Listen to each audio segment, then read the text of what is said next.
এই যে যখন আপনি আল্লাহর হয়ে যাবেন না, আপনার যদি কোনো কারণে মন খারাপও হয়, আল্লাহ আপনার মন ভালো করে দিবেন। দেখবেন যে কোনো একটা ব্যবহারে বা কিছুতে আপনার মন খারাপ হয়েছে, আল্লাহ আপনাকে এমন একটা সম্মান মর্যাদা দিয়ে দিবেন যে আপনার মন ভালো হয়ে গেছে। আল্লাহ আপনার হয়ে যাবেন ইনশাআল্লাহ। মানে ঘুমের মধ্যেও আল্লাহ আপনাকে হেল্প করবেন ইনশাআল্লাহ। তো আমরা সবাই আল্লাহর হয়ে যাওয়ার চেষ্টা করি। আমিন আমিন। এরপরে যেটা হলো, নবী সাল্লাল্লাহু আলাইহি ওয়াসাল্লাম তায়েফে গেলেন। কোথায়? এই তায়েফের ঘটনা আমি নিজে গিয়েছি ভাই। ওই প্রত্যেকটা জায়গা আমরা ভিজিট করেছি যেখানে নবী সাল্লাল্লাহু আলাইহি ওয়াসাল্লামকে আঘাত করা হয়েছে। সুবহানাল্লাহ, ওখানে গেলে আপনি চোখের পানি ধরে রাখতে পারবেন না। যেই আঙ্গুর বাগানে বসে তিনি আঙ্গুর খেয়েছেন, মাজলুমের সেই দুর্বলের দোয়া করেছেন, ওই বাগান এখনো আছে, ওই রাস্তা এখনো আছে। ওখানে তিনজন বড় বড় গোত্র নেতা ছিল, আব্দে ইয়ালাইল, আব্দে মাসউদ আর হাবিব বিন আমর। তিনজন বড় বড় ভাই ছিল। তারা তো ইসলাম কবুল করেই নাই, বরং নবী সাল্লাল্লাহু আলাইহি ওয়াসাল্লামকে ছোকরাদেরকে লেলিয়ে দিয়ে রক্তাক্ত করে তার রক্ত দিয়ে তার জুতা আটকে গিয়েছিল। সুবহানাল্লাহি ওয়া বিহামদিহি। কি এমন ভাবে তারা রক্তাক্ত করেছিল যে পুরা মাথা ফেটে রক্ত বের হয়ে জুতাটা আটকে গেছে রক্ত দিয়ে। ভাবা যায়? তায়েফে যদি কখনো যান আপনারা নিজেরা বুঝতে পারবেন। এটা পুরো পাহাড়ি এলাকা এবং আমাদের এই পাহাড়গুলোর মতো না। এই পাহাড়ের নিচ থেকে উপরটা হচ্ছে 40 কিলোমিটার। এই জায়গাটা নবীজি গিয়েছেন জুন জুলাই মাসে, প্রচন্ড গরমের মধ্যে, পায়ে হেঁটে। শুধু আমি তো গাড়িতে আসছি, উনি পায়ে হেঁটে গিয়েছে একজনকে সাথে নিয়ে, যায়েদ ইবনে হারেসা রাদিয়াল্লাহু আনহু। কি উদ্দেশ্যে? শুধু আল্লাহর সন্তুষ্টির জন্য, তাদেরকে দাওয়াত দেওয়ার জন্য। তারা দাওয়াতটা কবুল করেই নাই, রক্তাক্ত করে পাঠিয়ে দিয়েছে। তাহলে আমরা দাওয়াতের খুব ইনস্ট্যান্ট ফলাফল কেন চাই ভাই? আমরা কেন এত তড়িৎ গতিতে ফলাফল আশা করি? সবর করতে হয়, এখানে অনেক সংগ্রাম আছে, ত্যাগের ব্যাপার আছে, তারপরে ফলাফল আসবে। চান কথা ঠিক না ভুল? এটা আপনাকে সিরাত থেকে বোঝাচ্ছি আমি। এই সময় কিন্তু কোনো সাহাবী চিন্তা করেন নাই যে এই 2 বছর পরে আমরা আবার মদিনায় পাবো। এবার নবী সাল্লাল্লাহু আলাইহি ওয়াসাল্লাম মক্কায় ফিরে আসছেন।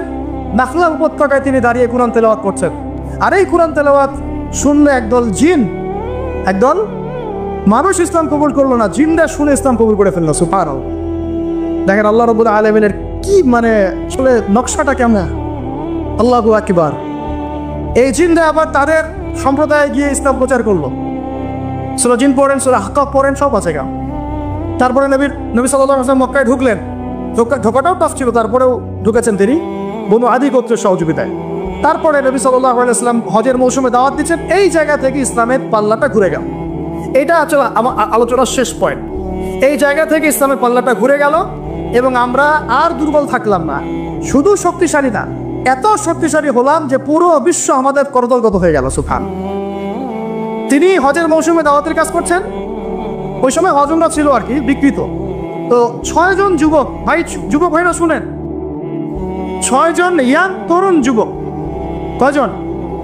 কুইজ কিন্তু আছে সামনে, মনে রাখেন এগুলা। 6 জন ইয়াং তরুণ যুবক ইয়াসরিব থেকে আসলেন মক্কায়। ইয়াসরিব কিসের নাম? মদিনার নাম। 6 জনের লিডারের নাম হচ্ছে আসাদ বিন জুরারা। কি নাম?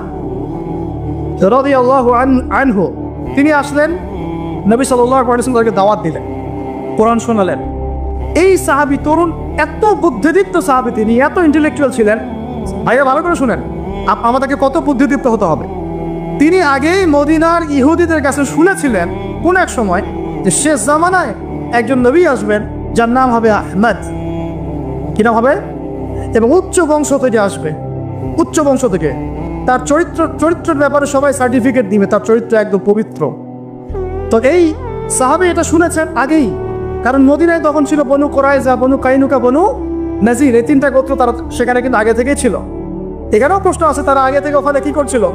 তার আগে থেকে সেখানে শেষ নবীর অপেক্ষাই করছিল। কথা বুঝতে পারছেন? ঠিক যেমন এখন তারা সব জায়গা বাদ দিয়ে ওই ইসরায়েলে, প্যালেস্টাইনে কি করে, বাইতুল মুকাদ্দাসে কি করে, তারা ওদের তথাকথিত মাসিহের অপেক্ষা করতেছে। ঠিক যেমন মদিনায় তারা অপেক্ষা করছিল শেষ নবীর, ওই রকম তারা এখন প্যালেস্টাইন অপেক্ষা করতেছে তাদের তথাকথিত মাসিহ বা ত্রাণকর্তা, যাকে আমরা আমাদের ভাষায় বলি মাসিহুদ দাজ্জাল। বুঝতে পারছেন সবকিছুর লিঙ্কটা কোথায়? তাই এখন এই 6 জন সাহাবী যখন এটা জানতেন যে হ্যাঁ একজন নবী আসবেন, শোনা মাত্রই কাল বিলম্ব না করে ইসলাম কবুল করে ফেলেন। হক পেয়ে গেলে আর কাল বিলম্ব করা যাবে না, চলে আসতে হবে। ঠিক আছে, এগুলো শিক্ষা। তারপরে তারা চলে গিয়ে পরের বছর আরো 6 জনকে নিয়ে আসলেন, মোট 12 জন হলো। আস্তে আস্তে দেখেন আমাদের দিকে পাল্লা ঘুরতেছে। এই 12 জন এসে নবী সাল্লাল্লাহু আলাইহি ওয়াসাল্লামকে রিকোয়েস্ট করলেন যে আপনার সাহাবীদের মধ্যে একজনকে পাঠায় দেন যিনি আমাদেরকে মদিনায় দিন শিখান। নবী সাল্লাল্লাহু আলাইহি ওয়াসাল্লাম দেখেন তখন আবু বকর, ওমর, ওসমান, আলী সব সাহাবী ছিলেন। তিনি পাঠালেন এমন একজন সাহাবীকে যাকে ধনীর দুলাল বলা হতো, ইসলাম কবুল করার পরে সব ছেড়ে দিয়েছে। সুবহান, মুসআব বিন উমাইর রাদিয়াল্লাহু আনহু। ঈর্ষণীয় জীবন, ঈর্ষণীয় জীবন, মানে সুবহানাল্লাহ। তিনি উহুদের যুদ্ধে শাহাদাত বরণ করেছেন, মুসআব বিন উমাইর রাদিয়াল্লাহু আনহু। এটা পরে আসতেছে। তো তাকে পাঠিয়ে দেওয়া হলো এই যে মদিনায়। এখন আপনি মদিনায় যান, লাখ লাখ মানুষ নামাজ পড়তেছে এবং এটা মানে প্রায় 1400 বছর থেকে চলে আসতেছে, তাই না? 1400-1500 বছর থেকে এত মানুষ, এত সুন্দর পরিবেশ, এত সুন্দর নামাজ কেরাত। মদিনায় গেলে মনটা ভালো হয়ে যায়, ঠিক আছে? এত সুন্দর রুহানিয়াত একটা। এই মদিনায় ইসলামের দরজাই খুলে গেল মুসআব বিন উমাইর রাদিয়াল্লাহু আনহুর মাধ্যমে। আল্লাহ পাক তাকে কবুল করেছেন। দেখেন, তা আমাদেরকে যুব ভাইদের মধ্যে মুসআব বিন উমাইর বের করতে হবে, তাই না? এটা কি এখন শুধু ফেসবুক স্ক্রল করলেই হবে? না, আমার ইলম অর্জন করতে হবে ভাই। ওস্তাদ লাগবে না, মুরব্বী লাগবে না, পড়াশোনা করতে হবে না? পড়াশোনাটা খুব বেশি ইম্পর্টেন্ট। এর পাশে বাকি কাজগুলো আপনি সমন্বয় করে করবেন। তো তিনি দাওয়াতের কাজ করলেন মাত্র 1 বছরে। কত বছর? মাত্র 1 বছরের ব্যবধানে 75টা পরিবার ইসলাম কবুল করেছে। এবং সেখানে সাদ বিন মুআজ রাদিয়াল্লাহু আনহুর মতো বড় নেতাও ছিলেন, মানে যার কথার একটা ভ্যালু আছে সমাজে। এরকম বড় বড় সাহাবীও ছিলেন। এবার তারা চলে আসলেন পরের বছর মক্কায়, এসে হাতে হাত রেখে বায়াত করলেন। কি করলেন? হ্যাঁ, আপনারা তো দিন কায়েম করতে চান, তাই না? তার হাতে বায়াত করেছেন। হ্যাঁ, মুরব্বী কে আপনার? প্রশ্ন আছে অনেক। জামায়ে মারার কথা বলছি না আমরা? এখানে অনেক সুন্নাহ আছে। এখানে আমি এটা ফিকহি মাসালা যেতে যাচ্ছি না, যেটা কতটুকু জায়েজ না জায়েজ বা ফরজ ওয়াজিব সুন্নাত মুস্তাহাব, এটা না। দেখেন, আমরা দাড়ি কেউ কেটে ফেলি না, কেটে? হ্যাঁ, আমরা কি দস্তরখানা ছাড়া খাওয়া দাওয়া করি? কেউ করি না, কিন্তু মেসওয়াক সবাই করি। তো এখন আপনি এত এত গুরুত্বের সাথে মেসওয়াক করেন কেন? এত গুরুত্বের সাথে আপনি সুন্নাহগুলো রাখেন কেন? দস্তরখানার ব্যাপারে এত আপনি কেন গুরুত্ব দেন কেন? কারণ প্রত্যেকটা সুন্নাহ আপনি আমল করতে চান, তাই না? তো দেখেন, কোনো সাহাবী নবী সাল্লাল্লাহু আলাইহি ওয়াসাল্লামের হাতে বায়াত ছাড়া দিন কবুলও করেন নাই, কোনো সারিয়াও বায়াত ছাড়া হয় নাই, কোনো জিহাদও বায়াত ছাড়া হয় নাই, এবং ইমারা ছাড়া রাষ্ট্র হয় না। অনেক ব্যাপার আছে, এগুলো আপনাদেরকে আস্তে আস্তে বুঝতে হবে। আমি জানি এগুলো একটু মানে টার্মগুলো একটু কঠিন, আস্তে আস্তে আপনারা এগুলো বুঝবেন ইনশাআল্লাহ। আল্লাহ পাক আপনাদেরকে বোঝার তৌফিক দান করুন। দেখেন, ওই বিষয়টা না থাকলে, আল্লাহকে সাক্ষী রেখে যখন সাহাবীরা নবী সাল্লাল্লাহু আলাইহি ওয়াসাল্লামের হাতে হাত রেখে বায়াত করেছেন যে আপনি মদিনায় আসেন, আমরা যেভাবে আমাদের স্ত্রী সন্তানদেরকে নিরাপত্তা দেই, আপনাকেও দিব ইনশাআল্লাহ, আপনার সাহাবীদেরকেও দিব ইনশাআল্লাহ। তারপরে নবীজি বলেছেন যে যদি তোমরা না পারো তাহলে আগেই বলে দাও, ঠিক আছে? এটা যদি না পারো আগেই বলে দাও। তারা বলেছেন যে আমরা আমাদের জান মাল দিয়ে আপনাকে এইভাবে প্রোটেকশন দিব, যেভাবে আমরা আমাদের স্ত্রী সন্তানদেরকে প্রোটেকশন দিয়ে থাকি, নিরাপত্তা দিয়ে থাকি। শুধু একটা প্রশ্ন তারা করেছিলেন যে ফামা লানা ইযা ফাআলনা যালিকা ইয়া রাসূলুল্লাহ, আমরা যদি এই কাজটা করি, আপনাকে এইভাবে আপনি হিজরত করে আসেন, সাহাবীরা হিজরত করে আসে, তাদেরকে নিরাপত্তা দেই, তাহলে আমরা কি পাবো? আমরা, নবীজি বলেছেন আল জান্নাহ, তোমরা জান্নাত পাবে। তাহলে এটার উদ্দেশ্যটা বোঝেন। দুনিয়াবি কোনো শর্ত তাদের ছিল না, দুনিয়াবি কোনো শর্ত তাদের ছিল না। এমনকি মক্কা বিজয়ের পরেও যখন ওই যে হুনাইনের যুদ্ধ হলো, তখন কিছু গনিমত নবী সাল্লাল্লাহু আলাইহি ওয়াসাল্লাম বেশি বেশি দিচ্ছেন নতুন ইসলাম কবুলকারীদেরকে। আনসারী সাহাবীরা একটু চুপচাপ। তো নবীজি গিয়ে বলছেন, হ্যাঁ আমার আনসারী সাহাবীরা, তোমরা কি মনে কষ্ট পেয়েছো? আরে আমি তোমাদের, তোমরা আমার। তোমরা মনে কষ্ট পাচ্ছ কেন? আমি তোমাদের, তোমরা আমার। তারপরে তাদের সব কষ্ট দূর হয়ে গেল। তো দেখেন, তারা কিন্তু এই জান্নাতের তখনই ওই আয়াত নাযিল হয়েছে, ইন্নাল্লাহা আশতারা মিনাল মুমিনিনা আনফুসাহুম ওয়া আমওয়ালাহুম বিআন্না লাহুমুল জান্নাহ। এই যে আয়াতগুলো, তখন কিন্তু এগুলো সারা নজুল আছে। তো এখন এরপরে নবী সাল্লাল্লাহু আলাইহি ওয়াসাল্লাম চলে গেলেন মদিনায়। প্রিয় ভাইরা, এবার বোঝেন, এখন আমরা আর দুর্বল নাই। মদিনায় সব সাহাবীরা একসাথে চলে গেলেন, এক জায়গায় সবাই থাকলাম। তার মানে আমার একটা ভৌগোলিক জায়গা দরকার। কি দরকার? এটা আল্লাহ পাক আমাদেরকে বাংলার জমিন দিয়েছেন, ঠিক আছে? আমরা তো বাংলার জমিনে আছি, বাইরে চিন্তা করার সুযোগ আমাদের এখন হচ্ছে না। তো জায়গা দরকার আগে, তাই না? এবং সবাই একটা জায়গায় থাকতে হবে, তাই তো? তারপরে নবী সাল্লাল্লাহু আলাইহি ওয়াসাল্লামকে সবাই আমির মেনেছেন না? নেতা কয়জন সেখানে? তো এই জায়গায় আমাদের একটা প্রবলেম আছে। আমরা এখানে মানে সবাই মিলে একজনকে ফিক্স করতে পারছি না বা হয়ে উঠছে না। আমরা দোয়া করব আল্লাহর কাছে, আল্লাহ পাক যেন তার মাকবুল কোনো বান্দাকে আমাদের উপরে নিয়ে আসে, যিনি পুরো উম্মাহকে নেতৃত্ব দেবে চান। তবে ইতিহাস থেকে একটা বিষয় পাওয়া যায় যে সবাই মিলে একটা জায়গায় না এসেও দিন বহু জায়গায় কায়েম করেছে। ঠিক আছে, ক্ষুদ্র ক্ষুদ্র অনেক কাইফা দিয়েও দিন কায়েম হয়েছে। জরুরি না যে সব ভাইকে একবার একটা প্ল্যাটফর্মে নাম দেখাইতে হবে, এটাও জরুরি না। কিন্তু একজন নেতা দরকার। কি দরকার? একজন নেতা দরকার, অনুসারী দরকার, আমাদের একটা জায়গা দরকার, একটা ইমারত দরকার এবং ভাইয়াও দরকার আছে। ঠিক আছে, আল্লাহ পাক আমাদেরকে বোঝার তৌফিক দান করে। তারপরে এবার নবী সাল্লাল্লাহু আলাইহি ওয়াসাল্লাম হলেন সেখানকার আমির, তাই না? রাষ্ট্রপ্রধান, নবী এবং সেখানকার নেতা এবং আমিরও, সবকিছুই তিনি মদিনা সনদ করলেন। ওখানে ইহুদিরা ছিল, ওদের সাথে চুক্তি হলো, ধারাগুলো আপনারা পড়ে নিয়েন। আজকে সিরাতের বই না কিনে কেউ বাড়িতে যাবেন, ঠিক আছে? মার্কেটিং করে দিলাম ভাই, হাদিয়া দিয়েন। তো সিরাতের বই না কিনে বাসায় কেউ যাবেন না। তিনি মদিনা সনদের ধারাগুলো তাদের সাথে ডিল করা হলো। মুসলিমদের মধ্যে তিনি দিনই ভাই সম্পর্ক স্থাপন করলেন, একজন আনসার একজন মুহাজির, একজন আনসার একজন মুহাজির। এই দিনই ভাতৃত্ব লাগবে আমাদের। আবার এই ভাতৃত্বের জায়গায় আমরা দুর্বল আছি, এখানেও দুর্বল আছে। আমরা কাউকে মাথা উঠাইতে সময় নেই না, নামাইতেও সময় নেই না। হ্যাঁ, কারো একটা ভালো গুণ দেখলে একেবারে মাথা উঠাই ফেলে, আবার দেখা যায় একটু কিছু দেখা যাচ্ছে একটু খারাপ নেগেটিভ, হ্যাঁ, আমরা তো মনে করি সবাই ফেরেশতা হবে আর কি, ঠিক আছে? তখন আবার একদম আসার দিয়ে মাটিতে ফেলে দিই। এটা সুন্নাত না সিরাতের, ঠিক আছে? দেখেন হাতের বিন আবি বালতা রাদিয়াল্লাহু আনহু, তিনি পত্র নিয়ে গিয়েছিলেন, নবী সাল্লাল্লাহু আলাইহি ওয়াসাল্লাম তাকে তিরস্কার করেন নাই। পত্র নিয়ে আগে অগ্রিম খবর দেওয়াটা কিন্তু একটা অপরাধী ছিল তো। কিন্তু অনেক সাহাবী প্রতিবাদ করছিলেন, করা হোসায়। নবীজি বলেন না, ওকে ছেড়ে দাও, সে বদরি সাহাবী, সে বদরের যুদ্ধ করেছে। আর তোমরা কি জানো না যে বদরের যুদ্ধ করেছে তার সব গুনাহ মাফ করে দিয়েছেন আল্লাহ পাক? আমাদেরকে বুঝতে হবে যে আমরা একটু দিনই রুহানা উদাই না, আমাদের মধ্যে রহম দিল পয়দা করতে হবে ভাই। এত কনজাস্টেড চিন্তা চেতনা করলে হবে না। আল্লাহ পাক আমাদেরকে বোঝার তৌফিক দান করেন। এখন আসেন শেষ অংশটা। এবার যে রাষ্ট্র পেয়ে গেলাম, নেতা পেলাম, ইমারত জামাত সব পেলাম, এখন ইসলাম কিন্তু শুধু দাওয়াত দিচ্ছে না। এখন কিন্তু ইসলাম মানে মুসলিমরা শুধু দাওয়াতের মেহনত করছে না, এখন শুরু হলো সারিয়া অভিযান। কি অভিযান? বদর প্রথম যুদ্ধ না, বদরের আগেও বেশ একটা সারিয়া হয়েছে। সারিয়া সাইফিল বাহার, সারিয়া রাগেব, এরকম অনেক সারিয়া হয়েছে। সারিয়া মানে কি? যেই সামরিক অভিযানে আমাদের নবীজি নিজে যান নাই, কোনো সাহাবীকে পাঠিয়েছে। তাহলে এখন শুধু দাওয়াত চলতেছে না, জিহাদও চলতেছে। এখানে দাওয়াত জিহাদ একসাথে, একে অন্যের পরিপূরক, একজন একটা থেকে একটা আলাদা। কথাকে বুঝাতে পারতেছে? তো এখন সারিয়া শুরু হয়ে গেল। সারিয়া হতে হতে হতে এক পর্যায়ে আবু সুফিয়ানের কাফেলাকে নিয়ে কেন্দ্র করে বদরের ব্যাটেল যুদ্ধ হয়ে, এই বদরটাকে আমরা বলি গাজওয়া। কি বলি? গাজওয়া। এটা কিন্তু আকস্মিক হয়ে গেছে, কারণ সাহাবীরা আসছিলেন কাফেলাটা আক্রমণ করতে। তারা তো জানতেন না যে মক্কা থেকে এত সেনাবাহিনী নিয়ে তারা আবার হাজির হবে। তখন নবীজি কিন্তু মাশওয়ারায় বসেছেন যে তোমরা কি বলো, আমরা কি যুদ্ধে যাব, না আমরা মদিনায় ব্যাক করবো, আরো বেশি সৈন্য নিয়ে আসবো? তখন সাদ বিন মুয়াজ রাদিয়াল্লাহু আনহু বলেছিলেন, ভালো করে শোনেন, এই প্রেক্ষাপটে গেলে আমরাও যেন এরকম বলতে পারি। সাদ বিন মুয়াজ রাদিয়াল্লাহু আনহু বলেছিলেন, ইয়া রাসূলুল্লাহ সাল্লাল্লাহু আলাইহি ওয়াসাল্লাম, আপনি উদ্বিগ্ন হবেন না আমাদেরকে নিয়ে। আপনি যদি আমাদেরকে উত্তাল সাগরে লাফ দিতে বলেন, আমরা চোখ বন্ধ করে আপনার আদেশ ফলো করে উত্তাল সাগরে লাফ দিব। আর নবীজির আর কোনো চিন্তা নাই, ঠিক আছে চলো এবার বদরে কি হলো আপনারা তো সবাই জানেন। একেবারে ম্যাসিভ ডিফিট, ওদেরকে আমরা পরাজিত করলাম, ওদেরকে কি করলাম, বন্দী হলো। বন্দীদের সাথে কিন্তু আমরা উদ্র আচরণ করি নাই, মুক্তিপণ নিয়েছি এবং অনেককে পড়াশোনা শিখিয়েছেন, তারা ছেড়ে দেওয়া হয়েছে। এটা মুক্তিপণ ছিল, পড়াশোনা শেখানো।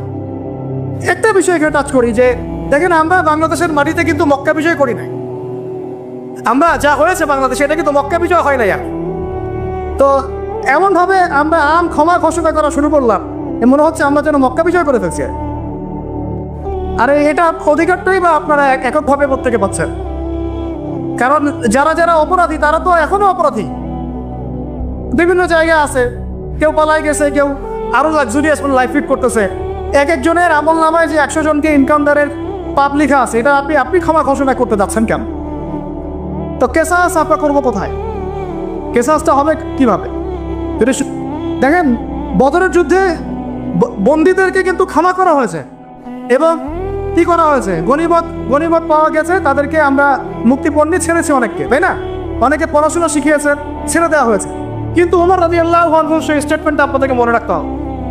উমর রাদিয়াল্লাহু আনহু তার পক্ষে ছিলেন বলেন, তিনি ছিলেন এই পক্ষে যে ইয়া রাসূলুল্লাহ এই সবগুলোকেই একবারে গর্তার নামায় দেন, যদি এরা থাকে তাহলে আরো ঝামেলা করবে ভবিষ্যৎ।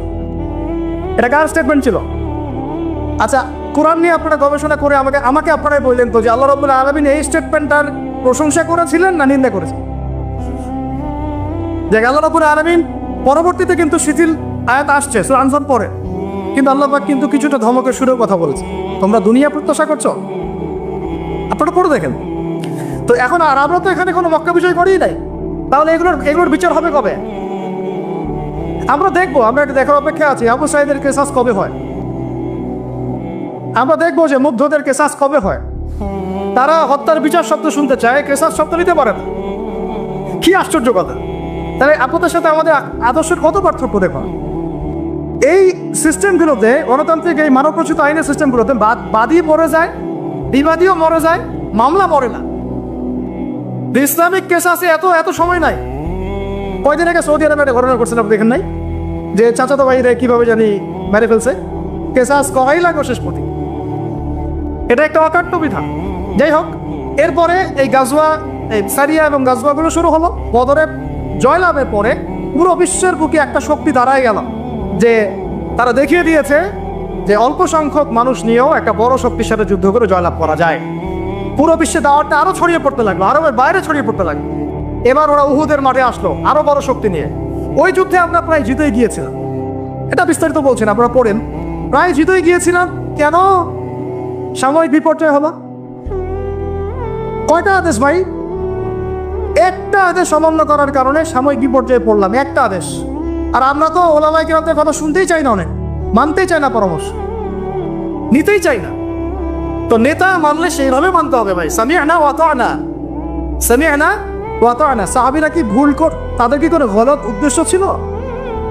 শুধু আল গানিমা বলেছেন বাস। খালিদ বিন ওয়ালিদ রাদিয়াল্লাহু আনহু পিছন দিক থেকে এসে ওদের মাঠে গেলে আপনাদেরকে বুঝাতে পারবো দাঁড়ায় যে কোন দিক দিয়ে কারা এসেছেন।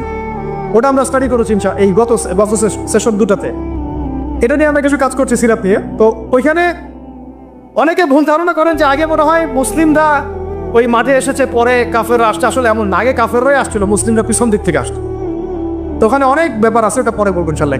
তো এই যুদ্ধে আমরা কিন্তু প্রায় জিতেই গিয়েছিলাম। পরাজয় কেন হলো? একটা শুধু আদেশ অমান্য করার।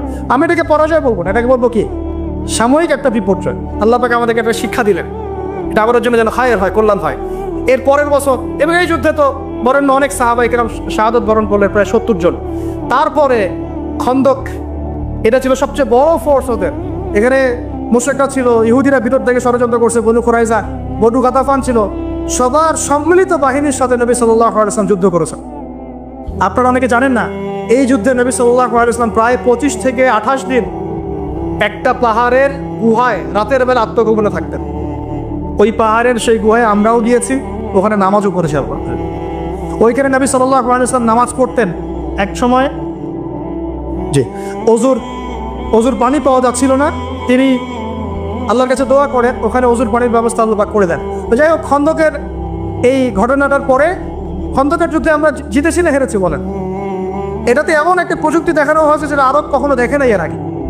তো এটাতে তারা কোনো সুবিধা করতে পারে নাই, অবরোধ করে রেখেছিল। পরে এরা চলে যায়, আল্লাহ পাক আযাব পাঠান, ধূলিঝড় পাঠান, ফেরেশতা পাঠিয়ে দেন। আর নবীজি মন্তব্য করে দেন একদম স্ট্রেট ফরওয়ার্ড যে আজকের পর থেকে আমাদেরকে তারা আর আক্রমণ করতে পারবে না। আজকের পর থেকে আমরাই হব কি বিজয়ী এবং এগ্রেসিভ। এরপর থেকে ইসলামের প্রত্যেকটা জিহাদ এবং সারিয়া দেখবেন আগে আক্রমণ করা হয়েছে। গিয়েছি, ইসলাম কবুল করবে কিনা, করলে ভালো কথা, না করলে জিজিয়া না দিলে যুদ্ধ হয়েছে। আমি সিরাত স্টাডি করে দেখেছি ভাই, না বলে বলছি না।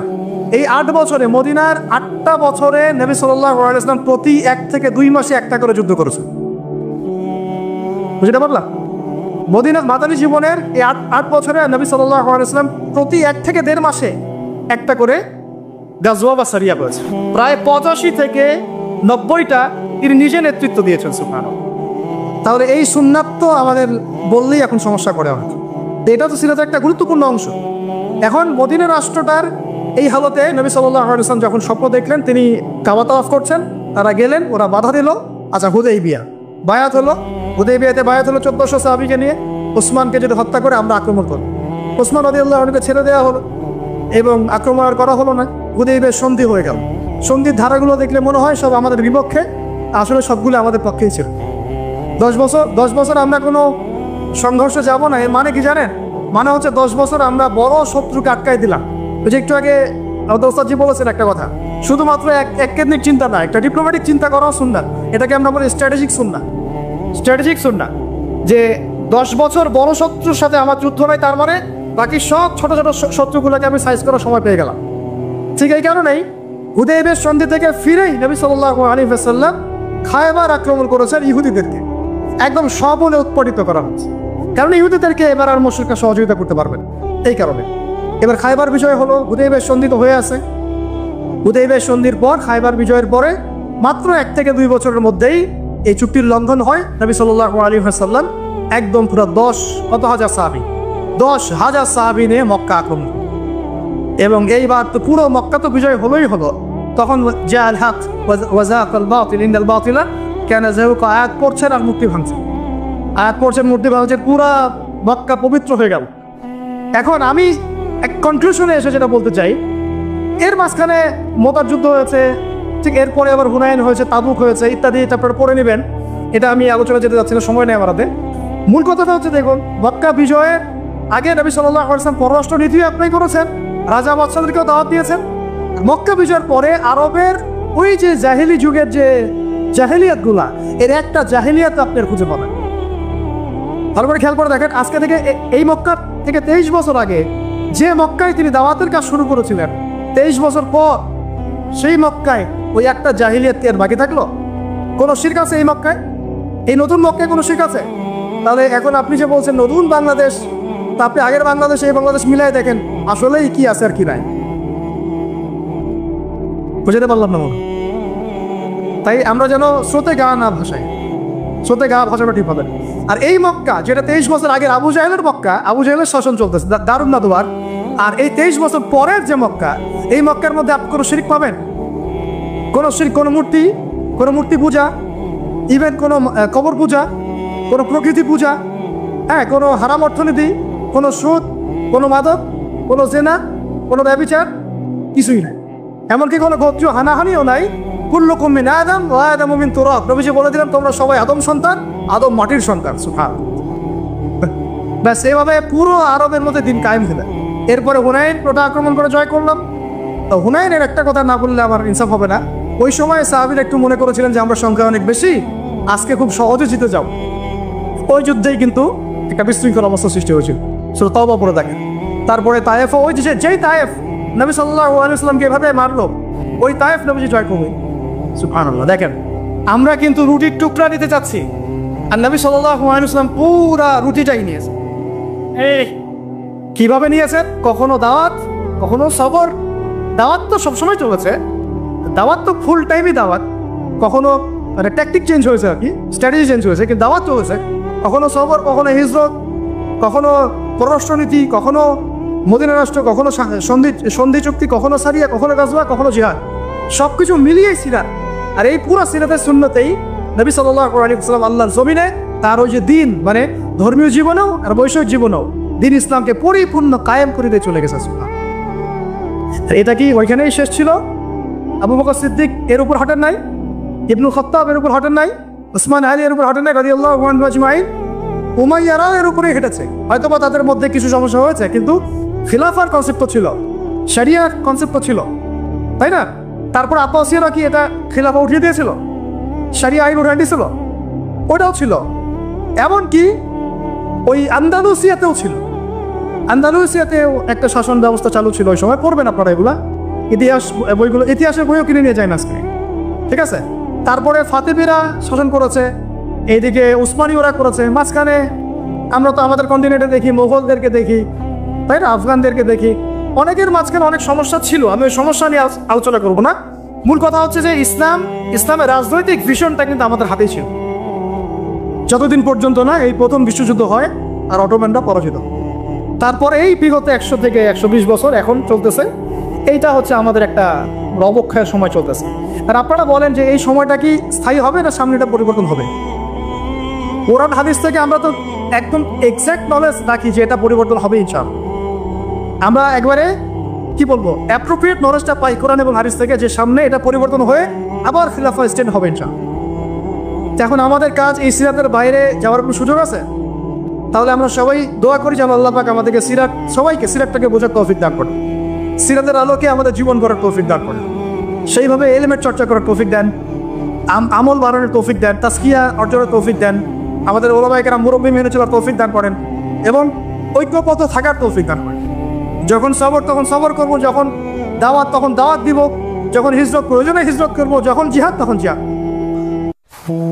এই 7 জন বা 9 জন যুবক উচ্চ পদস্থ কর্মকর্তার সন্তান ছিলেন।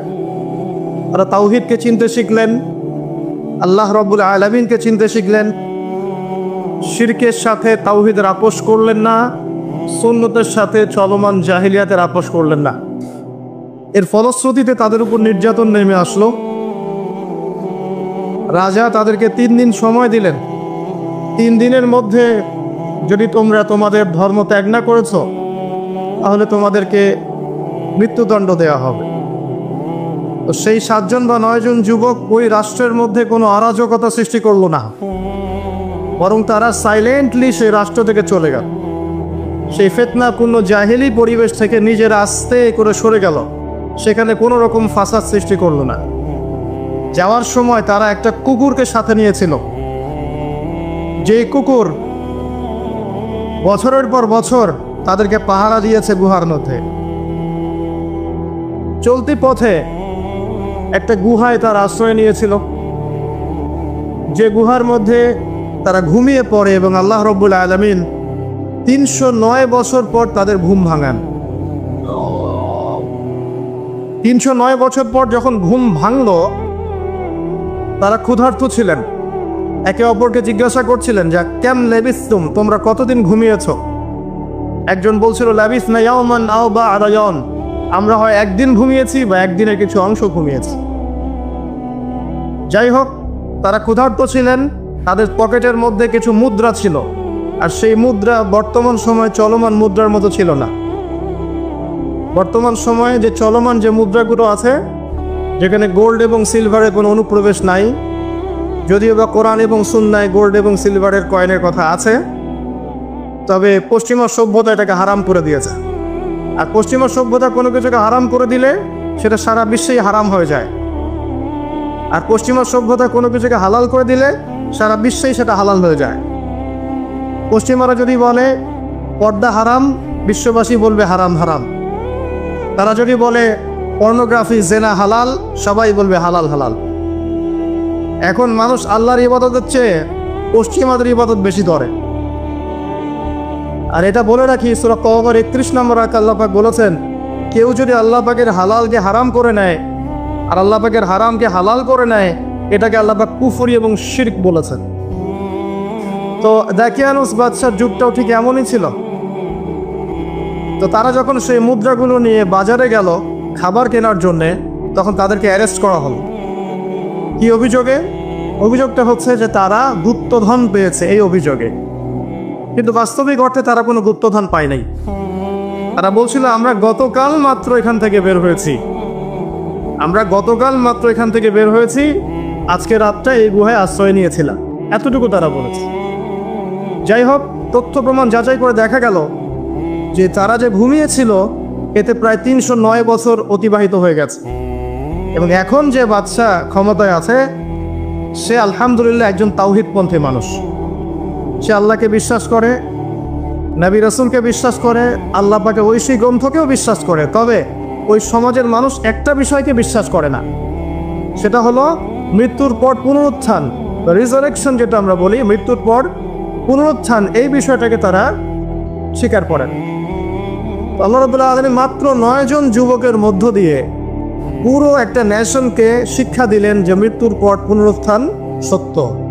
যে আল্লাহ রাব্বুল আলামিন 309 বছর ঘুম পাড়িয়ে রেখে জীবিত করতে পারেন, নিঃসন্দেহে সে আল্লাহ রাব্বুল আলামিন লক্ষ কোটি মানুষকে 1000 বছর পরেও জীবিত করতে পারবেন ইনশাআল্লাহ। এতে করে ওই পুরো সমাজটাই তাওহীদপন্থী হয়ে গেল আলহামদুলিল্লাহ। এই হলো আসহাবুল কাহফের ঘটনা, খুব সংক্ষিপ্ত করে বললাম।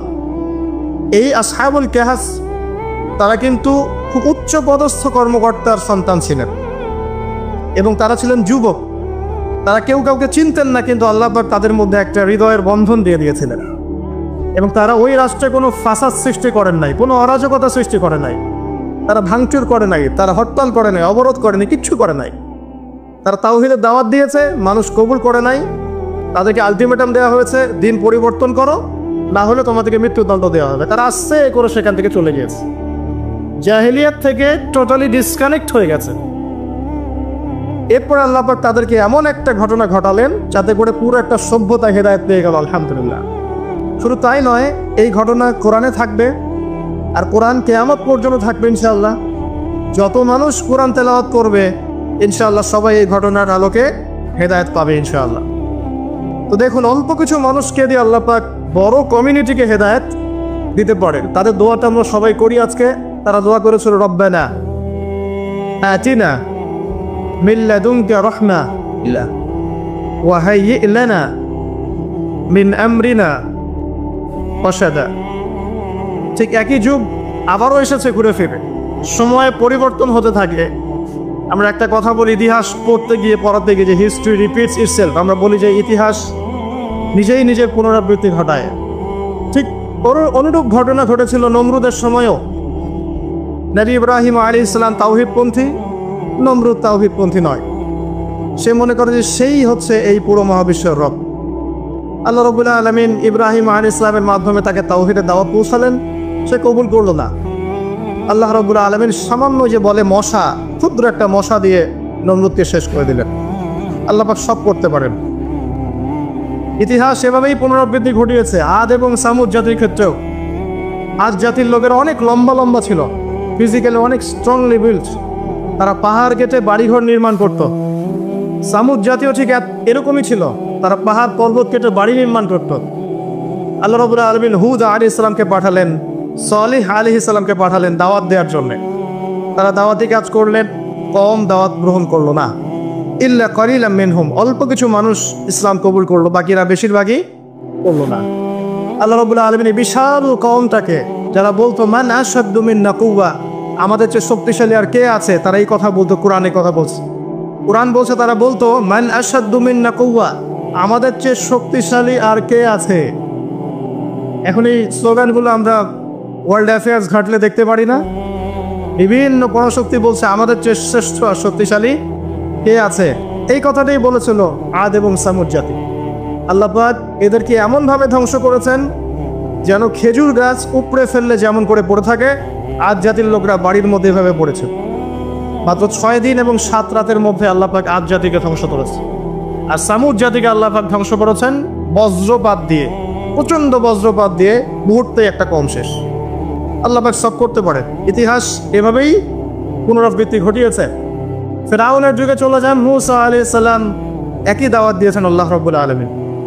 আল্লাহ পাকের পক্ষ থেকে তাওহীদ দিয়ে তিনি ফিরআউনকে দাওয়াত দিয়েছেন যে লা ইলাহা ইল্লাল্লাহ, আল্লাহ ছাড়া কোনো ইলাহ নাই।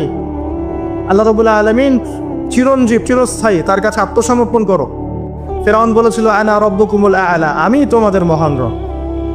নাউযুবিল্লাহ। সে বলেছিল মা উরিকুম ইল্লা মা আরা, আমি যা ভালো মনে করি তাই তো তোমাদেরকে বলি।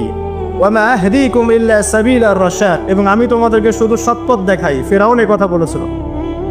সে বলেছিল যে মা আলিমতু লাকুম মিন ইলাহিন গায়রি, আমি তো জানি না যে আমি ছাড়া তোমাদের কোনো ইলাহ আছে। নাউযুবিল্লাহ। আল্লাহ রাব্বুল আলামিন সবর করেছেন, ওকে সময় দিয়েছেন, একটার পর একটা গজব দিয়েছেন। কখনো উকুন নাজিল করেছেন, কখনো রক্ত নাজিল করেছেন, কখনো প্লেগ, কখনো ব্যাং, কখনো ফড়িং, এরকম করে 9টা আযাব আল্লাহ পাক ফিরআউনকে দিয়েছেন, তার কওমকে দিয়েছেন। সর্বশেষ আল্লাহ রাব্বুল আলামিন লোহিত সাগরে সদল বলে ফিরআউনকে ডুবিয়ে মেরেছেন। ডুবে মরার সময় ফিরআউন বলেছিল যে আমানতু বিরাব্বি হারুন ওয়া মূসা, আমি এখন হারুন এবং মূসার রবের প্রতি ঈমান আনলাম। ডুবে মরার সময় ফিরআউন এই কথাটা বলেছিল। তখন আল্লাহ রাব্বুল আলামিন বলেছেন আলান, এখন, ওয়াকাদ আসাইতা মিন ক্বাবল, এর পূর্বে তুমি বিরুদ্ধাচরণ করেছো। আল ইয়াউমা নুনাজ্জিকা বিবাদানিক, আজকে আমি তোমার বাদান মানে তোমার দেহটাকে সংরক্ষণ করব, প্রিজার্ভ করব। কি জন্য প্রিজার্ভ করবেন? মিউজিয়ামে রেখে দেওয়ার জন্য? মিশরের মিউজিয়ামে রেখে দেওয়ার জন্য? কি কারণে প্রিজার্ভ করব? লিতাকুনা লিমান খালফাকা আয়া, তোমার পরবর্তীতে যারা আসবে পৃথিবীতে ওদের সবার জন্য তুমি নিদর্শন হয়ে থাকো। এই কারণে ফেরাউনের পরে তো হাজার হাজার বছর চলে গেল, এবং এই হাজার বছরে আমরা দেখেছি আরো হাজারটা ফেরাউন এসেছে পৃথিবীতে। তাদের সবার জন্য এই ফেরাউনের মমিটা ছিল কি? নিদর্শন। কে আল্লাহ নিদর্শনের পরোয়া করে? আল্লাহ পাকে নিদর্শনের কে পরোয়া করে? আমাদের কনসেপ্ট এখন এমন, ইনহিয়া ইল্লা হায়াতুনা দুনিয়া, এই দুনিয়ার জীবনটাই আমাদের হায়াত। নামুতু ওয়া নাহইয়া, আমরা এখানেই বাঁচি, এখানেই মরি। ওয়া মা নাহনু বিমাবউসিন, আর আমাদেরকে পুনরুত্থিত করা হবে না। কোনো মানুষ যদি পরকালীন কনসেপ্ট লালন করে চলে, সেই মানুষ কি বেনামাজি থাকতে পারে কিনা? সেই মানুষ কি যাকাত না দিয়ে থাকতে পারে কিনা? যে মানুষ পরকালে বিশ্বাস করে যে আল্লাহর সামনে আমাকে দাঁড়াতে হবে একা একাই, আমার ইমাম, আমার পীর, আমার অমুক, আমার তমুক নেতা নেত্রী কেউ ওর সাথে যাবেন, আমাকে একা আমার আল্লাহর সামনে দাঁড়িয়ে হিসাব দিতে হবে, এই কথা যে চিন্তা করে, সে কি নামাজ না পড়ে থাকতে পারে কিনা? সে কি যাকাত না দিয়ে থাকতে পারে কিনা? সে কি দুর্নীতি করতে পারে কিনা? মানুষকে ঠকাতে পারে কিনা? সে কি সুদ খেতে পারে বা ঘুষ খেতে পারে? সে কি জেনা করতে পারে? সে কি কাপড় খুলে দিয়ে উন্মুক্ত হয়ে ঘুরতে পারে কিনা? এখন তো উন্মুক্ত হওয়ার সংস্কৃতি চলছে নাকি? ইবলিস যখন আদম আলাইহিস সালাম এবং হাওয়া আলাইহিস সালাম তাদেরকে যখন জান্নাত থেকে বের করিয়ে দেয়, প্রলোভন দিয়েছিল, মিথ্যা প্রলোভন, যে হাল আদুল্লুকুম, হে আদম এবং হাওয়া, আমি কি তোমাদেরকে জানিয়ে দিব, আলা শাজারাতিল খুলদি ওয়া মুলকিন লা ইয়াবলা, হে আদম এবং হাওয়া, আমি কি তোমাদেরকে জানিয়ে দিব এমন একটা গাছের ব্যাপারে, যেই গাছের ফল খেলে পরে তোমরা চিরস্থায়ী হয়ে যাবে এবং কোনোদিন মরবে না। এই যে চিরস্থায়িত্বের টোপ আর অমরত্বের টোপ, এই দুইটা টোপ দিয়ে আমাদের পিতামাতাকে ইবলিস জান্নাত থেকে বের করে দিয়েছে। এখন পৃথিবীতে যত মানুষ পথভ্রষ্ট হচ্ছি আমরা, আমাদের এই দুইটা খাসলতের কারণে। আমরা অমরত্ব আশা করছি, আমাদের চলাফেরা দেখলে মনে হয় আমরা মরবো না, বড়কালীন কনসেপ্ট বাদ। একটা হচ্ছে চিরস্থায়িত্বের টোপ, ক্ষমতা, এটা ক্ষমতার দাপট, এই দুটো আমাদেরকে কিন্তু পথভ্রষ্ট করছে। ঠিক একই অস্ত্র ছিল ইবলিসের। সূরা আরফ পড়ে দেখেন, আমি কোনো কিছু বানিয়ে বলছি না। তখন আল্লাহ পাক বললেন যে ইয়া বানি আদম, হে বনু আদম, আদমের সন্তান যারা আছো, আমাদেরকে আল্লাহ পাক বলছে তোমরা শোনো, লা ইয়াফতিনান্নাকুমুশ শাইতান, শয়তান যেন তোমাদেরকে ফিতনায় না ফেলতে পারে। কামা আখরাজা আবাওয়াইকুম মিনাল জান্নাহ, ঠিক যেমন করে তোমাদের পিতামাতাকে শয়তান জান্নাত থেকে বের করে দিয়েছে। যেহেতু আমাদের পিতা আর মাতাকে শয়তান জান্নাত থেকে বের করে দিয়েছে, আল্লাহ পাক এই আদমের সন্তানদেরকে বলছেন তোমরা সতর্ক থেকো, তোমাদেরকে যেন শয়তান জান্নাত থেকে যেভাবে বের করেছিল তোমার পিতামাতাকে, এমন করতে না পারে। আর কি করতে না পারে? ইয়ানজিউ আনহুমা লিবাসাহুমা লিউরিয়াহুমা মিন সাওয়াতিহিমা, পড়ে দেখেন সূরা আরফ। আল্লাহ বলছেন মনে রেখো আদমের সন্তানরা, ইবলিস কিন্তু শুধু তোমার পিতামাতাকে জান্নাত থেকে বের করেই দেয় নাই, বরং গাছের কাছে নিয়ে গিয়েছিল, ফল খাওয়ার সাথে সাথেই তাদের গায়ের পোশাক খুলে পড়ে গিয়েছে। তাহলে আমাদের পিতামাতাকে জান্নাতে নগ্ন করে দিয়েছিল কে? সেই কথা আল্লাহ পাক বলছেন আদম সন্তানদেরকে তোমরা সতর্ক থেকো, তোমাদেরকে যেন ইবলিস নগ্ন করতে না পারে, ঠিক যেমন করে তোমাদের পিতামাতাকে করেছে। তাহলে এখন যে পুরো বিশ্ব জুড়ে নগ্নতার যে সংস্কৃতি চলছে, এরা কার এজেন্ডা বাস্তবায়ন করছে বুঝতে পারছেন? কোরআন পড়েন, পৃথিবীতে যত সভ্যতা চলে গেছে, ব্যাবিলনের সভ্যতা, চাইনিজদের সভ্যতা, তারপরে যে আমাদের মাও সেতুং, ইতালি মুসোলিনি, এদিকে জ্যাপল সার্তে, এদিকে আপনার ফিডেল ক্যাস্ট্রোর কথা বলেন, ওই পশ্চিমা সভ্যতা বাদ দিয়ে যত বড় বড় সভ্যতা রিনাউন্ড, সবার পোশাক ছিল শালীন। আমি চ্যালেঞ্জ করলাম, খুঁজে দেখেন চাইনিজ যে পোশাক দেখেন, আগেকার পোশাক, হাজার বছর আগের পোশাক, শালীন পোশাক, তারা কিন্তু মুসলিম ছিলেন না। আপনি এই ব্যাবিলনের সভ্যতা দেখেন, ব্যাবিলনের সভ্যতা অনেক প্রাচীন না? এই সভ্যতার পোশাক দেখবেন এটা অশালীন পোশাক ছিল না। এমনকি আইয়ামে জাহিলিয়াত যেটা আমরা বলি, নবী সাল্লাল্লাহু আলাইহি ওয়াসাল্লাম যখন জন্ম নেননি তার আগের সময় কথা, ওই সময়ে যে মানুষ জেনা করতো, মেয়েকে যে কন্যা সন্তানকে জীবিত দাফন করতো, তারপরে ওদের পোশাক শালীন ছিল।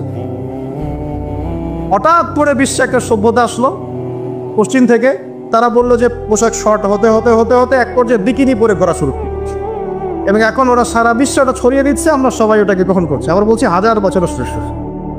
এখন দেখেন আল্লাহ পাক কি বলছেন? ওয়াইদা ফাআলু ফাহিশাতান, ওই সূরার মধ্যে আছে, যখন তারা কোনো ফাহেসা কাজ করে তারা বলে, ক্বালু, তারা বলে, ওয়াজাদনা আলাইহা আবানা, ওয়াজাদনা আলাইহি আবানা, আমরা এগুলো আমাদের বাপ দাদাদেরকে দেখেছি করতে। যখন তারা কোনো ফাহেসা কাজ করে তারা বলে, অশ্লীল কাজ করলে বলে, আমরা এগুলো দেখেছি বাপ দাদা পিতৃপুরুষ থেকে করে আসছি। আল্লাহু আমারানা বিহা, আল্লাহ আমাদেরকে আদেশ করেছেন। আল্লাহ বলেছেন, কুল ইন্নাল্লাহা লা ইয়া'মুরু বিল ফাহশা, আল্লাহ পাক কখনো অশ্লীল কাজের আদেশ করতে পারেন না। আচ্ছা, কুলুনা আলাল্লাহি মা লা তা'লামুন, তোমরা কি আল্লাহ সম্পর্কে এমন কথা বলছো যে কথা তোমরা জানো না? আল্লাহ কিসের আদেশ করেন? আল্লাহ বলছেন, কুল আমারা রাব্বি বিল কিসত, হে নবী বলে দিন আল্লাহ পাক আদেশ করেন ন্যায়ের, ন্যায় বিচারের আদেশ করেন।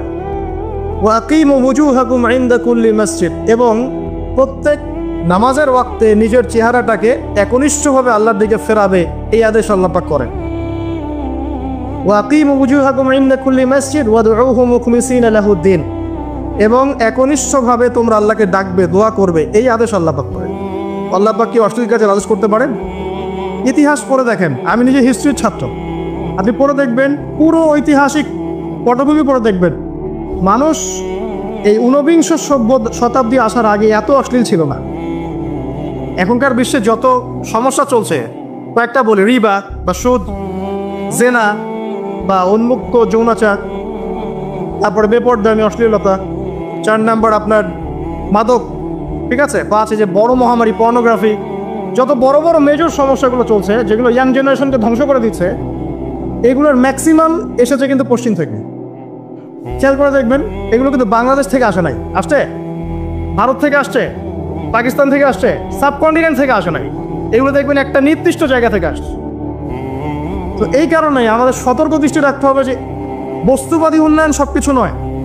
হ্যাঁ, আমরা জিডিপি বাড়ালাম, ইন্ডাস্ট্রিজ গড়লাম, মঙ্গলে চলে গেলাম, চাঁদে গেলাম, ওকে ফাইন, এগুলোর কেউ বিরোধিতা করবে না, এটা ভালো, নেশনকে এগিয়ে নিতে হবে, এটাই এডুকেট তারা এবং এডুকেটেই করতে হবে, কিন্তু নৈতিকতার বিসর্জন দিয়ে নয়।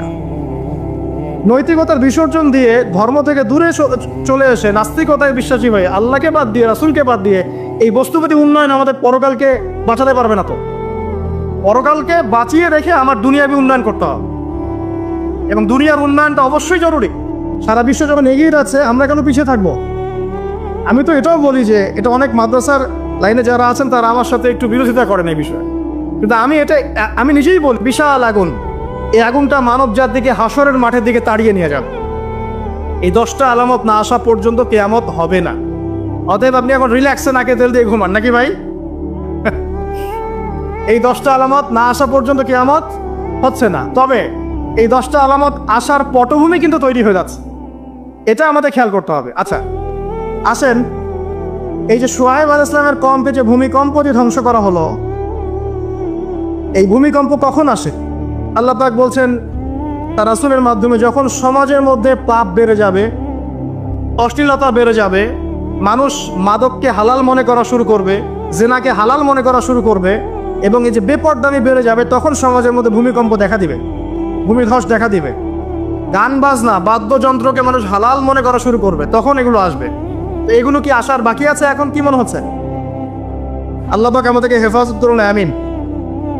বাঁচার উপায় কি? ওই যে বললাম, রব্বানা, বলেন আতিনা মিন লাদুনকা রাহমা ওয়া হাইয়্যি লানা মিন আমরিনা রাশাদা। এভাবেই ইতিহাস নিজেকে পুনরাবৃত্তি ঘটিয়েছে। কওমে লূত, মনে আছে? লূত আলাইহিস সালামের কওম, ইব্রাহিম আলাইহিস সালামের ভাতিজা ছিলেন লূত আলাইহিস সালাম।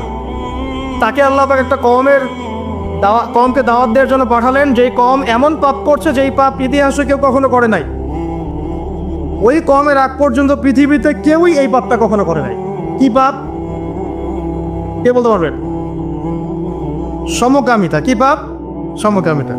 এখন তো অ্যাভেলেবল দেখছি আমরা, এখন অ্যাভেলেবল দেখছি না, ছেলে ছেলে বিয়ে করছে, মেয়ে মেয়ে বিয়ে করছে, এবং বড় বড় কান্ট্রিজ যেগুলো আছে আপনার আমেরিকা, ব্রিটেন, অস্ট্রেলিয়া, কানাডা, সব জায়গায় এগুলো হালাল, এগুলো হালাল। স্বাধীনতা, বাক স্বাধীনতা, আপনি চাইলে একটা মেয়েকেও বিয়ে করতে পারেন, ছেলেকেও করতে পারেন। আবার কোরআনে বলেছে ছেলে ছেলে সমকামীর কথা, কিন্তু এই যুগে এসে আমরা দেখছি মেয়ে মেয়েও সমকামী। সুবহানাল্লাহ। এবং এটা আমাদের দেশে ছড়িয়ে পড়ছে, এটা কিন্তু অ্যালার্মিং একটা বিষয়। আমরা সবাই বাইরে ভালো মানুষের মুখোশ ধরে আছে ঠিকই, কিন্তু ভিতরে ভিতরে সমাজ এগুলো চলছে। এগুলোকে যদি এখনই আমরা এটাকে ডিফেন্ড করতে না পারি তাহলে কিন্তু সমস্যা। আগামীতে দেখা যাবে যে আমাদের পরিবারের মধ্যে এগুলো ঢুকে যাচ্ছে, নাউজুবিল্লাহ। আমরা জরিপ বলছে যে 20 থেকে 30 জন মানুষের মধ্যে একজন মনে করে যে সমকামিতা ভালো জিনিস বা এটা একটা স্বাধীনতা। আপনি কেমব্রিজ অক্সফোর্ডের ডিকশনারি ঘাটলে দেখবেন সেখানে আগে বলা হতো যে এটা একটা মানসিক রোগ। আপনি 10 বছর আগের ডাটা দেখেন আর 10 বছর পরের ডাটা দেখেন, এখন আপনাকে বলা হবে এটা একটা বাক স্বাধীনতা। আগে বলা হতো মানসিক রোগ। এই কম ছিল কওমে লূত, আল্লাহ পাক এদেরকে এমনভাবে ধ্বংস করেছেন যেভাবে পৃথিবীতে কোনো কওমকে আল্লাহ পাক ধ্বংস করেন, কাউকে না। কিভাবে? আল্লাহ পাক 2 জন ফেরেশতা পাঠিয়েছিলেন, জিবরাইল আলাইহিস সালাম এবং মিকাইল আলাইহিস সালাম। তাদেরকে সুন্দর যুবকের আকৃতিতে পাঠিয়েছেন, সুন্দর সুন্দর যুবক। ধর্ষকের কোনো ধর্ম নাই, সে হিন্দু মুসলিম নাকি বৌদ্ধ খ্রিস্টান না আলেম জালেম, এগুলো ধর্ম দেখার সময় নাই। আল্লাহ পাক বলেছেন তার রাসূলের মাধ্যমে ধর্ষণ হলেই প্রকাশ্যে মৃত্যুদণ্ড দিয়ে দিবে, যেই হোক সে যেই হোক না, ওর কোনো ধর্ম নাই। সে একজন আলেম দাড়িওয়ালা মানুষও যদি হয় তাকেও এই কাজ করতে হবে। তো চোরের কোনো ধর্ম আছে? ডাকাতের কোনো ধর্ম আছে? তো মিডিয়া আবার টেকনিক্যালি দেখবেন ওইটাকে হাইলাইট করবে বেশি, বিকজ এখানে একটা সুযোগ আছে ইসলামকে ডমিনেট করার জন্য। কিন্তু সেম ঘটনা কিন্তু অনেক বড় বড় সেকুলার প্রতিষ্ঠানে ঘটেছে, ওগুলো কিন্তু আমরা হাইলাইট করতে দেখি না। এটা আমরা বুঝি ইন্টেনশনটা কি। তবে এখানে একটা বিষয় ক্লিয়ার করতে হবে যে পাপী যেই করুক তাকেই শাস্তির আওতায় আনতে হবে। আল্লাহ পাক তৌফিক এনায়েত করুন বোঝার। এখন এমন একটা সময় চলছে বাচ্চারাও এগুলো থেকে নিরাপদ না। 5 বছরের মেয়ে, 7 বছরের মেয়ে, কয়দিন আগে দেখলাম যে 2 বছরের মেয়ে, নাউজুবিল্লাহ, তার সাথেও নাকি এরকম ঘটনা ঘটেছে, এবং উত্তরবঙ্গেরই ঘটনা এগুলা। আর এগুলো শহরের চেয়ে এখন গ্রামে বেশি হচ্ছে। কারণ কি জানেন? গ্রামে তো আগে মানুষ এই উন্মুক্ত পোশাক আশাক দেখতো না খুব বেশি। এখন যখন পণ চলে আসছে হাতে, বাসায় সব এগুলো দেখছে, তখন গ্রামে দেখবেন ধর্ষণ বাড়ছে না? এটা নিয়ে আমি আলাদা লেকচার দিয়েছি যে কতগুলো ধর্ষণ হয়েছে এই পর্যন্ত। এই বছরই লাস্ট এই বছরই দেখবেন রিপোর্টেড 1337টা রেপের ঘটনা ঘটেছে এই বাংলাদেশেই। অ্যালার্মিং বিষয়। আর আমেরিকাতে প্রতি 6 জনে একজন রেপ হয়, আর রেপের রাজধানী হচ্ছে সাউথ আফ্রিকা, ওখানে প্রতি 3 জনে একজন রেপ হয়। তো এগুলো কিভাবে হচ্ছে? Only because of pornography. এটা যদি এখনো বন্ধ করতে না পারা যায়, আগামী ভবিষ্যৎ খুব খারাপ হবে। যেখানে সেখানে মানুষ জেনা করবে, যাকে তাকে রেপ করবে, দেখে নিন। বিকজ এটা ভিতর থেকে মানুষকে পশু বানিয়ে দিচ্ছে। আমরা জানি এর পিছনে একটা বড় ইন্ডাস্ট্রি কাজ করে, যারা সারা বিশ্বে প্রায় $98 বিলিয়ন ব্যবসা করে পর্ন দিয়ে। শুধু আমেরিকায় ব্যবসা করে $12 বিলিয়ন, সারা বিশ্বে $12 বিলিয়ন বোঝেন? $1 বিলিয়ন কত কোটি বোঝেন? $100 কোটি। বিশাল একটা ইন্ডাস্ট্রি আছে, এর পিছনে টাকা কাজ করে, টাকা, অনলি টাকা। আর এখানে যা দেখানো হয় সবই ফেক, এগুলো কোনোটাই সত্য না। এটা শুধু একটা অভিনয়, আর কিচ্ছু না। এটা দিয়ে পুরো স্পেশালি মুসলিম যুবকদের ভিতরে এমন একটা পশুত্ব ঢুকে দেওয়া হয়েছে যে জেনা, ধর্ষণ, বেহায়াপনা এগুলো বাড়তেই আছে দিন দিন। এটা না কমানো গেলে এবং আইনের সুশাসন নিশ্চিত করা না গেলে ধর্ষণ কমবে না, জেনা কমবে না, ইফটিজিংও কমবে না, মেয়েদের অধিকার আর আদায় করা সম্ভব হবে না। এটা আমার মত। বাকিটা আপনারা ভেবে দেখেন। আপনারা অনেক বিজ্ঞ মানুষ আছেন, ভেবে দেখেন কি করলে এগুলো কমবে। যদি না ভাবি, আল্লাহ পাক কি করবেন জানেন? একটা হাদিস বলি খালি। যায়নাব বিনতে জাহাশ রাদিয়াল্লাহু আনহা তিনি বলছেন, ইয়া রাসূলুল্লাহ সাল্লাল্লাহু আলাইহি ওয়াসাল্লাম, আনুহলিকু ওয়া ফিনা সালিহুন, আমাদের মধ্যে সৎ লোক থাকা অবস্থাতেও কি আমরা ধ্বংস হয়ে যাব? আমাদের মধ্যে সৎ যে অনেক ব্যক্তি আছে তারা থাকলেও কি আমরা ধ্বংস হয়ে যাব? নবীজি বলছেন, নাম, হ্যাঁ তোমরা ধ্বংস হবে। ইযা কাসরাতিল খাবাস, যখন নোংরামি, অশ্লীলতা, বেহায়াপনা বাড়তে থাকবে, আলেম জালেম সব ধ্বংস হয়ে যাবে। তা আমরা আমাদের স্বার্থেই কথাগুলো বলবো, কারণ আমরা যদি এগুলোকে প্রতিহত করতে না পারি তাহলে আমাদের বাড়িতেও এই ফিতনা ঢুকে আসবে না? আসবে। দেখে নিয়েন। আল্লাহ পাক বোঝার তৌফিক এনায়েত করুন, আমিন। তো কওমে লূতকে আল্লাহ পাক কি করেছেন? সুন্দর বালকের রূপে এই জিবরাইল আর মিকাইল আলাইহিস সালামকে পাঠিয়েছেন। এখন লূতের লোকরা বলছে যে তোমার ঘরে যে মেহমান 2 জন এসেছে ওদেরকে আমাদেরকে দাও। নাউজুবিল্লাহ। বুঝতে পারেন নাই? তোমার ঘরে যে 2 জন মেহমান এসেছে, ওই 2 জন মেহমানকে নিতে এসেছে। লূত আলাইহিস সালাম বলছেন যে আমার হাউলাই বানাতি ইন কুনতুম ফাইলিন, তোমাদের যদি বিয়ে করার ইচ্ছা থাকে, আমার মেয়েরা আছে, তাদেরকে বিয়ে করো প্রয়োজনে। একজন নবী তার মেয়েকে বিয়ে দিতে যাচ্ছেন, একজন নবী তার মেয়েকে বিয়ে দিতে যাচ্ছেন, তাও তোমরা এই পথে যেও না। তখন এই কওমে লূতের লোকরা বলছে, তুমি খুব ভালো করে জানো হে লূত আমরা কি জন্য এসেছি। তখন তিনি বলছেন, আলাইসা মিনকুম রাজুলুন রশীদ, তোমাদের মধ্যে কি একজনও ভালো মানুষ নাই? এরপরে আল্লাহর আযাব আসলো। লূত আলাইহিস সালাম এবং তার স্ত্রী চলে যাচ্ছেন। তার স্ত্রী কিন্তু আমার ঈমানদার ছিলেন না, সে পিছনে ফিরে বারবার দেখছে। নূহ আলাইহিস সালামের স্ত্রী যেমন ঈমানদার ছিলেন না, লূত আলাইহিস সালামের স্ত্রীও তেমনি ঈমানদার ছিলেন না। নবীর স্ত্রী হওয়া সত্ত্বেও তারা কিন্তু জাহান্নামে যাবে, নাউযুবিল্লাহ। তো এই লূতকে ধ্বংস করেন আল্লাহ পাক। কওমে লূতকে এভাবে ফেরেশতার পাখা দিয়ে ওই পুরো জায়গাটাকে উঠিয়ে নিয়ে মাটিতে আবার ধসিয়ে দেওয়া হয়েছে। এই জায়গাটা এখন নিদর্শন হয়ে আছে। জর্ডানের পাশে দেখবেন যে ডেড সি, একটা মৃত সাগর আছে না, ওইটা ছিল সেই জায়গা। এখানে সাদুম গোত্র থাকতো। সাদুম, এই কওমের নাম ছিল সাদুম। এরা সমকামী ছিল। এখন আপনার জন্য আমার নসিহত হচ্ছে, নবী সাল্লাল্লাহু আলাইহি ওয়াসাল্লাম বলেছেন, আমি শেষ জামানায় আমার উম্মতের উপর কিছু বিষয় ভয় করি, যে এগুলো আমার উম্মতের মধ্যে ঢুকে যাবে, আমি আশঙ্কা করে ঢুকে যাবে। কি কি বিষয়? এক নাম্বার, যে আমি আশঙ্কা করি যে আমার উম্মতের মধ্যে মূর্তি পূজা ঢুকে যাবে, মুসলিম কিন্তু স্ট্যাচু ওয়ার্শিপ করবে। দুই, আমি আশঙ্কা করি আমার উম্মতের মধ্যে রিয়া ঢুকে যাবে। রিয়াটা কি? লোক দেখানো আমল। রিয়া কি? লোক দেখানো আমল। আমি আশঙ্কা করি যে আমার উম্মতের মধ্যে সমকামিতা ছড়িয়ে পড়ে নাই? এগুলো নবী সাল্লাল্লাহু আলাইহি ওয়াসাল্লামের আশঙ্কা ছিল। দেখেন সবগুলো এখন বাস্তব হয়ে গেছে। আল্লাহ রাব্বুল আলামিন এই সমকামিতার পাপ থেকে আমাদেরকে হেফাজত করুন, আমিন। এভাবেই ইতিহাস রিপিট হয়েছে। আল্লাহ পাক এদেরকেও ধ্বংস করেছেন। এর আগে আল্লাহ পাক নূহ আলাইহিস সালামের কওমকেও ধ্বংস করেছেন। কি কারণে? তারা লাত, এই যে ইয়াগুস, ইয়াউক, নাসর, এরকম কিছু স্ট্যাচু ওয়ার্শিপ করত। এক পর্যায়ে আল্লাহ রাব্বুল আলামিন 950 বছর দাওয়াত দিয়েছেন নূহ আলাইহিস সালাম তার কওমকে। 950 বছর দাওয়াত দেওয়ার পরেও তার কওম যখন আল্লাহর আনুগত্য করলো না, আল্লাহ রাব্বুল আলামিন মহা প্লাবন দিয়ে তাদেরকে ধ্বংস করে দিয়েছে। এভাবেই যুগে যুগে ইতিহাস রিপিট করেছে। আমাদের নবী মুহাম্মদ সাল্লাল্লাহু আলাইহি ওয়াসাল্লামের সময়ও এই হিস্ট্রিটাই ছিল। আবু জাহেল, আবু লাহাব, উতবা, সাইবা যারা ছিল, তারা মূলত সমাজটাকে দ্বিখণ্ডিত করে ফেলেছিল, খণ্ডে খণ্ডে ভাগ করে ফেলেছে। ডিভাইড অ্যান্ড রুলের মতো সমাজে সুদ ছড়িয়ে দিয়েছিল, জেনা ছড়িয়ে দিয়েছিল, পরকীয়া ছড়িয়ে দিয়েছে এবং শিরক ছড়িয়ে দিয়েছে এবং গোত্রীয় হানাহারি চলছিল।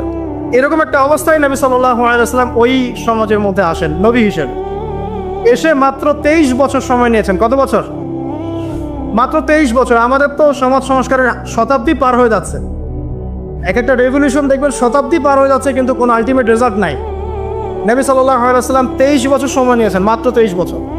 এই 23 বছরে কোরআন এবং হাদিস এই দুটোকে হাতে নিয়ে নবী সাল্লাল্লাহু আলাইহি ওয়াসাল্লাম সমাজের প্রত্যেকটা জাহিলিয়াত উপর থেকে সরিয়ে দেন নাই, শেকড় থেকে উপড়ে ফেলেছেন। তবে তিনি যখন ইসলাম প্রতিষ্ঠা করে দিয়ে চলে গেছেন, খোলাফায়ে রাশেদার যুগ চলে গেছে, তারপর উমাইয়া খেলাফত এসেছে প্রায় 100 বছরের মতো, পরে আব্বাসীয়র এসেছে প্রায় 550 বছরের মতো, আস্তে আস্তে ফাতেমিরা এসেছে, ওদিকে কর্ডোভার, স্পেনে আন্দালুসিয়া উমাইয়া শাসন ছিল, ওসমানীয়রা এসেছে। এভাবে ইতিহাস চলেছে দীর্ঘদিন, প্রায় 1400 বছর। শেষ পর্যায়ে গিয়ে নবী সাল্লাল্লাহু আলাইহি ওয়াসাল্লাম কিছু ভবিষ্যৎবাণী করে গেছে। যখন শেষ জামানাগুলো আসবে তখন দেখবে তোমরা সমাজে সুদটা ছড়িয়ে পড়বে বেশি, জেনা ছড়িয়ে পড়বে, পর্ন ছড়িয়ে পড়বে। পর্ন কথা তো তিনি বলেন নাই, বলেছেন অশ্লীলতা ছড়িয়ে পড়বে। এখন আমরা বলছি এটা পর্নোগ্রাফি।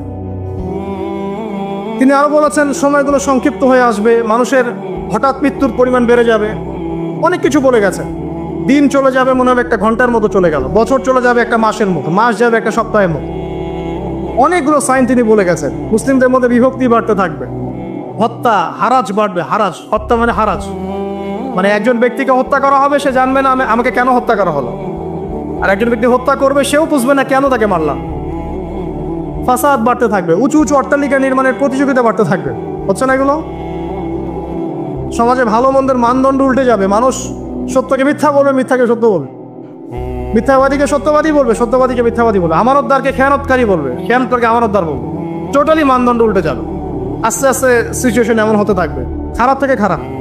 তবে সোনালী সময় কি আর ফিরবে না? তাহলে সময় কি তাহলে আর ফিরবে না? এভাবেই চলবে সব কিছু? না, এভাবে চলবে না ইনশাআল্লাহ। আল্লাহ রাব্বুল আলামিন তার রাসূলের মাধ্যমে জানিয়েছেন এই সব কিছুই সাময়িক, সব কিছু সাময়িক। ইতিহাস আবার পুনরাবৃত্তি ঘটাবে। ইতিহাস সভ্যতা শুরু হয়েছিল একজন নবী দ্বারা, শেষও হবে আরেকজন নবী দ্বারা ইনশাআল্লাহ তাআলা। সভ্যতা শুরু হয়েছিল আদম আলাইহিস সালামকে দিয়ে, আর শেষ হবে ঈসা ইবনে মারিয়ামের হাতে। শেষ জামানার সবচেয়ে ভাইটাল ক্যারেক্টার হচ্ছেন ঈসা ইবনে মারিয়াম। ইমাম মাহদী নন, ইমাম মাহদী সবচেয়ে ভাইটাল ক্যারেক্টার নন। সবচেয়ে ভাইটাল ক্যারেক্টার হচ্ছে ঈসা ইবনে মারিয়াম। তিনি প্যালেস্টাইন, জেরুজালেম থেকে পুরো ওয়ার্ল্ডে ইসলামিক খেলাফা রিস্টোর করবেন ইনশাআল্লাহ তাআলা। এবং তিনি নতুন কোনো শরীয়ত নিয়ে আসবেন না, নতুন কোনো ধর্ম নিয়ে আসবেন না, বরং তিনি এসে বরং ক্রুশ ভেঙে ফেলবেন। শুয়োরের মাংস যেটা, এটাকে একদম টোটালি হারাম করে ফেলবেন। জিজিয়া যে ট্যাক্সটা আছে এটাকে উঠিয়ে দিবেন। এবং তিনি 40 ইয়ার্স, হাদিসে এসেছে 40 বছর তিনি এই পৃথিবীতে থাকবেন। কত বছর? 40 বছর। ওই সময় সম্পর্কে এমন কথা এসেছে যে জাকাত নেয়ার জন্য একটা মানুষ খুঁজে পাওয়া যাবে না। আসতে কতদিন এটা আমরা বলতে পারবো না, এটা আল্লাহ পাক জানেন, আল্লাহ জানেন। এটা কতদিন এটা আমরা বলতে পারবো না, এটা বলার অধিকারও আমাদের নাই, বিকজ এটা গায়েবের বিষয়। আলামতগুলো আস্তে আস্তে আস্তে আস্তে ওইদিকে যাচ্ছে।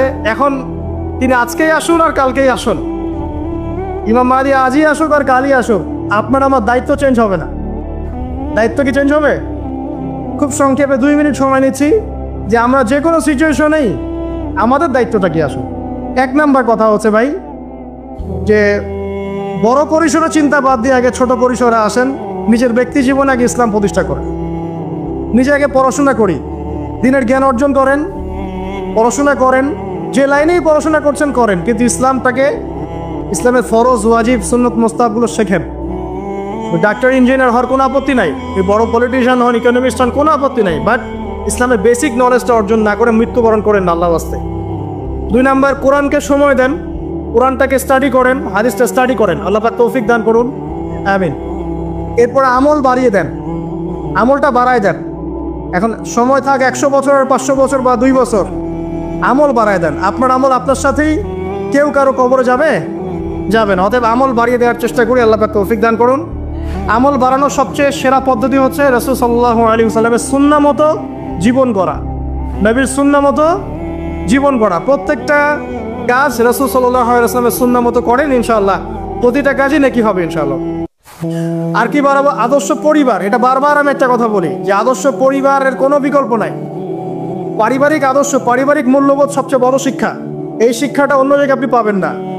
সো পারিবারিক আদর্শটা ঠিক করার চেষ্টা করি আমরা। আমাদের বাচ্চাদের প্রতি সচেতন হই, কার সাথে মিশছে, কি করছে, ওদেরকে ডিভাইস এডিক্টেড হতে দিয়েন না, এত সহজেই স্মার্টফোন ওদের হাতে তুলে দিয়েন না। বাসায় ছোট ছোট মেয়েদের ব্যাপারেও সচেতন হন, তাদের ব্যাপারেও খেয়াল রাখেন, তাদেরকে নিরাপত্তায় রাখেন। পর্দা, এটা তো বলতেই হবে, এটার কোনো বিকল্প নাই। যে যাই বলুক না কেন, আপনার ইজ্জত সম্মান আপনার কাছেই, এর কোনো বিকল্প নাই। রাসূল সাল্লাল্লাহু আলাইহি ওয়াসাল্লাম এবং আল্লাহর বিরুদ্ধাচারণ করে আপনি প্রগতি অর্জন করতে পারবেন না, আপনি উন্নতি অর্জন করতে পারবেন। পারতে পারেন, সেটা বস্তুবাদী, পরকালে এর কোনো অস্তিত্ব থাকবে থাকবে না। আর কি করতে পারি আমরা?